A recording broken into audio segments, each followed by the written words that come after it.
नमस्कार, स्वागत है आप सभी का आपके अपने ऑनलाइन इंस्टीट्यूट निशान ज्ञान की यूट्यूब प्लेटफॉर्म पर। मैं नितिन उपाध्याय आप सभी का स्वागत करता हूं, अभिनंदन करता हूं आज के अपने इस वीडियो पर। मित्रों, आप सभी लोग जानते हैं हम सांख्यिकी की शुरुआत किए हैं और हमने कहा कि यूपी डीएलएड में जो जितने भी प्रकार के सांख्यिकी आ सकते हैं मैं वो सभी सांख्यिकी आपको पढ़ाने वाला हूँ, है ना। यूपी डीएलएड में सांख्यिकी कहाँ से आएगा, यही पूछा जाएगा। माध्य, माध्यिका और बहुलक यही आपसे पूछा जाएगा। तो माध्य, माध्यिका अभी तक आपने पढ़ लिया। अगर आपने सांख्यिकी का एक अलग से मैंने प्लेलिस्ट बना दिया है, आप लोग प्लेलिस्ट में जाइएगा और सांख्यिकी यूपी डीएलएड बीटीसी और वहाँ पे यूपी लेखपाल भी लिखा गया है। अर्थात यह सांख्यिकी जो है बेहतर तरीके से यूपी लेखपाल के लिए भी जरूरी रहेगा और यह सांख्यिकी आपके डीएलएड के बाल मनोविज्ञान में तो आएगा ही आएगा। आपके पहले पेपर में जो पेपर आपका 50 नंबर का होने वाला है, बाल मनोविज्ञान या बाल विकास जो है, उसमें जो है यह आएगा। और निश्चित रूप से हम कहें कि आपको 6 से 7 नंबर या 8 नंबर तक की सांख्यिकी देखने को मिलेगी। और दावा कर सकता हूं कि इसी जो 3-4 वीडियो में आपको 5 वीडियो जो भी वीडियो आपके पास जाएगा, बस इतने ही लेवल की सांख्यिकी आपके डीएलएड में पूछी जाएगी। यूपी लेखपाल में थोड़ा सा इससे अपर जाएगा। अगर आप लोग कहेंगे तो यूपी लेखपाल लेवल तक भी हम चलेंगे, है ना। लेकिन आप लोग कहेंगे तभी, नहीं तो आप जहां से पढ़ रहे हैं वही बेहतर है, वहां से आप अपनी तैयारी करते रहिए। आइए चलिए, माध्यम माध्यिका का मतलब कि 3 वीडियो सांख्यिकी पर मैं डाल दिया हूं, उसे प्लेलिस्ट में भी दे दूं, उसे डिस्क्रिप्शन बॉक्स में भी दे दूंगा, वहां से आप जरूर देखिएगा।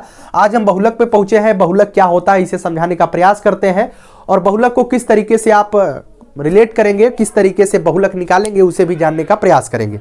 आपने देखा जो समांतर माध्य होता है मित्रों, समांतर माध्य जो है अर्थमेटिकल एवरेज होता है। जिस तरीके से अर्थमेटिक में हम औसत निकालते हैं उसी तरीके से समांतर माध्य बिल्कुल सेम वही समांतर माध्य होता है। जब हम माध्यिका पर पहुंचे तो हमने देखा कि माध्यिका जो होती है वह पोजिशनल एवरेज होती है। पोजिशनल एवरेज मतलब कि सबसे पहले हम माध्यिका वाले आंकड़े को जो है, जिसकी माध्यिका निकालनी होती है, उसे हम आरोही अथवा अवरोही क्रम में जमा देते हैं। उसके बाद हम उसकी माध्यिका निकालते हैं। ठीक है, माध्यिका तो दूसरे वीडियो में आप देख लेंगे, समझ जाएंगे। अब हम बहुलक पे पहुंचते हैं। बहुलक में दिए गए आंकड़ों में बहुलक जो बहुत बार आया होगा, जिसकी आवृत्ति सर्वाधिक होगी, जिसकी बारंबारता सर्वाधिक होगी, वही उसका बहुलक हो जाएगा, है ना।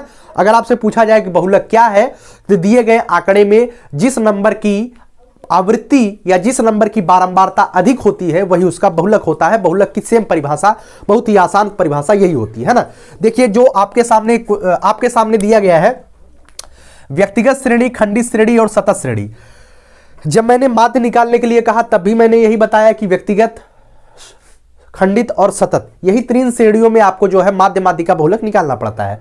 सबसे पहले हम व्यक्तिगत श्रेणी की बात करते हैं। मित्रों, आपके सामने एक सवाल मैंने दिया है, इंडिविजुअल सवाल दिया है, इसका आपको बहुलक निकालना है। बहुलक का मतलब जो संख्या सर्वाधिक बार आई हो, जिसकी आवृत्ति सर्वाधिक हुई है, वही उसका बहुलक हो जाएगा, है ना। देखिएगा इसमें सबसे ज्यादा बार कौन सी संख्या आई है। सबसे पहले देखिए 4 कितनी बार आया। हम देख रहे हैं 4 जो है, 4 की बारंबारता, यहां पे मैं बारंबारता लिखता हूं, है ना। यहां पे बारंबारता, 4 की बारंबारता कितनी है, तो आप कहेंगे 4 की बारंबारता कितनी बार है, 2 बार है ना। देखते रहिएगा। और 3 की बारंबारता कितनी है, 3 की बारंबारता 1 है, 2 है, 2 बार 3 की भी बारंबारता है। 5 की बारंबारता की बात की जाए, 5 जो है 2 बार है ना। उसके बाद 6 की बारंबारता की बात की जाए, 6 की बारंबारता कितनी है, 1 ही बार है ना। उसके बाद अगर मैं कहूं 7 की बारंबारता, तो 7 की बारंबारता मित्रों 1, 2, 3 बार है ना। 7 की बारंबारता 3 बार है। इसी तरीके से मैं लिख रहा हूं डीएलएड में, आपको क्योंकि लिखना पड़ता है इस वजह से मैं लिख रहा हूं। जब आप यूपी लेखपाल का पेपर देंगे तो कहां लिखेंगे, डायरेक्टली आप वही मार दीजिएगा। 8 कितनी बार आया है मित्रों, 8 जो है मात्र 1 बार आया है। उसके बाद अगर बात की जाए, उसके बाद 9 की बात की जाए तो 9 जो है 1 बार आया है ना। उसके बाद 9 के बाद हम किसकी बात करेंगे, 1 की बात करेंगे, तो 1 जो है मात्र 1 बार आया है ना। तो देख रहे हैं हम, जब इन आंकड़ों को बराबर से बांट लेते हैं तो हम क्या देख रहे हैं, ऐसी संख्या जिसकी आवृत्ति या जिसकी बारंबारता ज्यादा है वही इसकी क्या कहलाती है, बहुलक कहलाती है। तो देखने के बाद हमें निष्कर्ष यही निकलता है कि 7 की बारंबारता जो है 3 बार है, और बल्कि 4 की बारंबारता 2, 3 की बारंबारता 2, ये सभी चीजें कम है, लेकिन 7 की बारंबारता 3 बार है। अर्थात इसका बहुलक क्या हो जाएगा, अर्थात इसका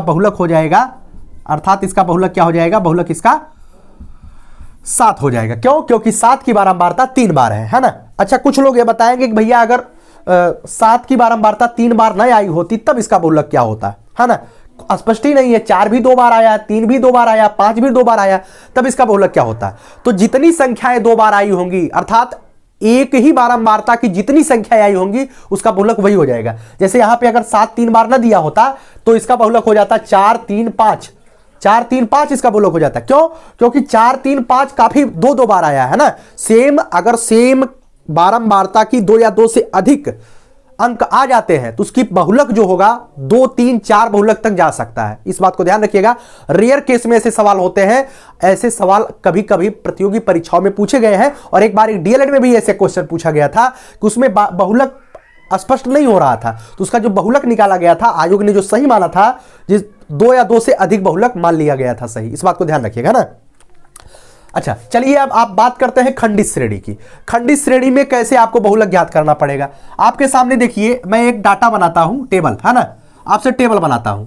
यहां पे मैं लिखता हूं विद्यार्थी, यहां पे विद्यार्थियों की संख्या लिखता हूं, यहां पे विद्यार्थियों की संख्या लिखता हूं, और यहां पर जो है यहां पर विद्यार्थियों की आयु लिखता हूं, विद्यार्थियों की आयु है ना, विद्यार्थियों की संख्या, यहां पे विद्यार्थियों की आयु।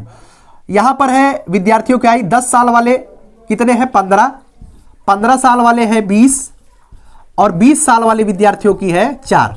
अगर आपसे यहां पे पूछा जाए भैया इस आंकड़े का बहुलक निकाल दीजिए, इस आंकड़े का बहुलक, और आप देख रहे हैं कि यह इंडिविजुअल श्रेणी है। कैसी श्रेणी? इंडिविजुअल है। एक कैसी श्रेणी है आपको दिखाई दे रहा है, खंडित श्रेणी है ना। खंडित श्रेणी का बहुलक आपको आसानी से, जब इसमें तो आपको बारंबारता छांटना पड़ेगा कौन कितनी बार आया है इंडिविजुअल में, लेकिन खंडित श्रेणी में आपको कुछ नहीं छांटना है। क्या है? 10 साल का लड़का 15 बार, 15 साल का लड़का 20 बार, 20 साल का लड़का 4। तो इसके सबसे ज्यादा बार बारंबारता किसकी है? आप कहेंगे सबसे ज्यादा बार बारंबारता 20, मतलब 15 वर्ष के विद्यार्थियों की संख्या 20 है, अर्थात जो 15 है उसकी बारंबारता 20 है, 15 की बारंबारता 20 है, अर्थात इसका बहुलक क्या हो जाएगा? 15 हो जाएगा। ठीक, तो खंडित श्रेणी और खंडित श्रेणी की बहुलक कभी निकालने के लिए दिया ही नहीं जाता है। खंडित श्रेणी का बहुलक आपसे नहीं पूछा जाए, क्योंकि आप बहुत आसान है भाई, कोई भी देखेगा बता देगा जिसकी बारंबारता अधिक वही उसका बहुलक है ना। आपको या तो व्यक्तिगत श्रेणी की बारंबारता बहुलक पूछा जाएगा या तो सतत श्रेणी का बहुलक पूछा जाएगा, है ना।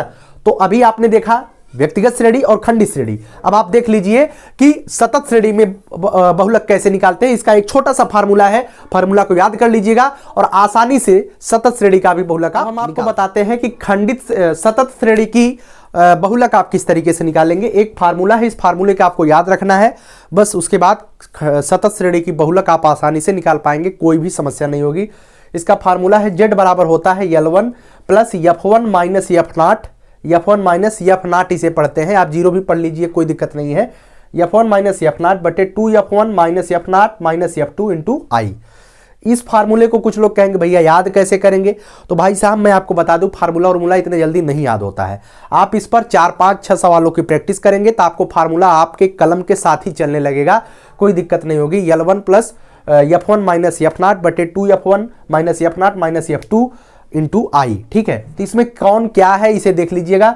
इसमें जो है देखिएगा मित्रों, Z जो है यह बहुलक होता है, अर्थात बहुलक का मान आपको निकालना पड़ता है। I क्या है? I जो है वर्ग विस्तार है, अर्थात L2 minus L1 he I है। उसके बाद F0 की बात की जाए तो बहुलक वर्ग के ठीक पूर्व वाले वर्ग की आवृत्ति है F0। F1 की बात की जाए तो बहुलक वर्ग की आवृत्ति है, आवृत्ति का मतलब बारंबारता है ना। F2 की बात की जाए तो बहुलक वर्ग के ठीक बाद की आवृत्ति जो है F2 है। ठीक है, अब आपके सामने एक सवाल दिया गया है। सवाल क्या है? निम्नांकित आंकड़ों का बहुलक ज्ञात करिए। बहुलक आप आसानी से ज्ञात करिएगा। सबसे पहले बताइए इसमें बहुलक क्या होगा। आप देख रहे हैं जिसकी बारंबारता सर्वाधिक है वही इसकी बहुलक हो जाएगा। आप इसे जो है इसमें सबसे ज्यादा, इसमें आपको टेबल ओबल नहीं बनाना है, बस आसानी से इसे ही हल कर लेंगे। इसमें देखिए ये वाला जो है सबसे ज्यादा बार आ रहा है, अर्थात 11, यही श्रेणी जो है इसकी बहुलक हो जाएगी। इसका बहुलक तो 11 ही है ना। 20 से 30 के बीच में 11 आ रहा था, इसका बहुलक जो है बहुलक वर्ग की आवृत्ति 11 हो जाएगी। तो आप इसी फार्मूले में इसका मान रखिएगा। Z बराबर क्या है? Z बराबर है L1 plus F1 minus F0 बटे 2F1 minus F0 minus F2 into I। ठीक है, L1 क्या होता है? L1 जो है, L1 क्या है बताइए? L1 जो है इसकी जिस L1 यहां पे मैंने नहीं लिखा, क्या L1 देखिएगा, L1 जो है बहुलक वर्ग की बहुलक वर्ग की वर्गांतराल का निम्न सीमा यही L1 कहलाएगा। ठीक है, L1 जो है जिसका इसका बहुलक 11 वाला, मतलब जो कॉलम आ रहा है 11 वाला आ रहा है, तो L1 क्या हो जाएगा, इसका 20 हो जाएगा, है ना, 20। F1 क्या हो जाएगा, F1 जो है देख लीजिए, बहुलक वर्ग की आवृत्ति, बहुलक वर्ग की आवृत्ति क्या है 11 माइनस F0 क्या है, F0 जो है बहुलक वर्ग की आवृत्ति के पहले की आवृत्ति 8। ठीक है, इसकी आवृत्ति के पहले क्या है 8 ही तो है, वही 11 माइनस 8 लिखेंगे। 2 गुणे F1 क्या है, F1 मतलब बहुलक वर्ग की आवृत्ति 11 माइनस F0 क्या है, F0 जो है बहुलक वर्ग के F0 क्या है यहां पे देख लिए, बहुलक वर्ग में ठीक पूर्व की आवृत्ति, यही ना, बहुलक वर्ग के ठीक पूर्व की आवृत्ति क्या है F0 8, है ना, समझ रहे हैं, माइनस F2 क्या है बहुलक वर्ग के बाद की आवृत्ति 4। ठीक है, इंटू आई का मतलब क्या है, जो इसके अपर लिमिट और लोअर लिमिट, जो इसका लिमिट दिया गया है वर्गांतराल, उसका अंतर है। 30 में से 20 को घटा लीजिए, इसका मतलब 10, ये इसकी आई है। आई क्या है यहां पे देखिए, वर्ग विस्तार L2 माइनस L1, बस L1 की जगह पे या क्या रखेंगे 20 रखेंगे, निम्न सीमा 11। F1 क्या है बहुलक वर्ग की आवृत्ति 11 माइनस F0 क्या है बहुलक वर्ग के पहले की आवृत्ति 8 बटे 2 गुणे 11 क्या है 2, F1 है ना, F1 है, तो F1 मतलब बहुलक वर्ग की आवृत्ति माइनस F0 मतलब बहुलक वर्ग के पहले की आवृत्ति 8 माइनस F2 मतलब बहुलक वर्ग के बाद की आवृत्ति 4 इंटू आई का मतलब क्या L2 माइनस L1। बस इसी सवाल को आप हल कर लीजिए।